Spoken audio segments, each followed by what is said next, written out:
AI is way too polite. It tells you everything's perfect, but what if you forced it to judge like a Cold War Russian Olympic judge?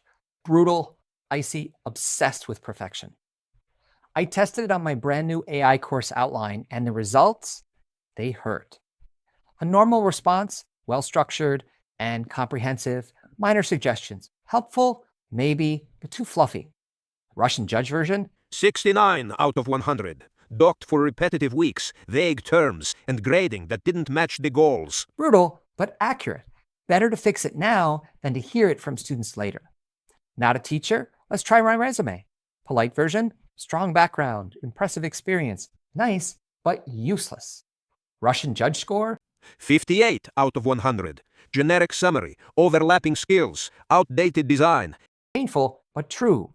Updating with clear achievements and modern formatting instantly made it stronger. And yes, apparently Hotmail is now a crime.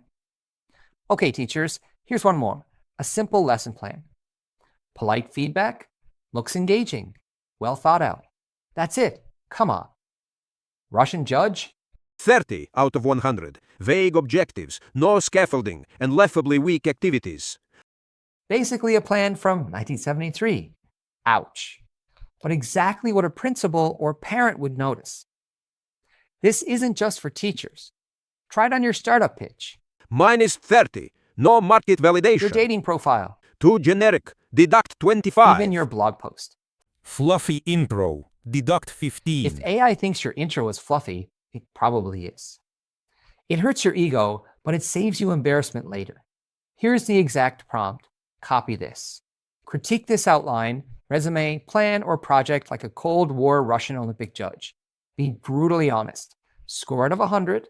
Deduct points for every flaw in structure, clarity, originality, and feasibility. End with a few fixes to reach 90 plus. Pin this in your notes. Paste your work in. Let AI tear it apart before the real world does. The fastest way to grow isn't polite AI, it's brutal AI. Better to get roasted by a Russian judge now than by your boss, your professor, or your students later. Try this on your own project and drop your funniest score in the comments. And if you want me to test Gordon Ramsay AI or Strict Professor AI next, hit subscribe so you don't miss it.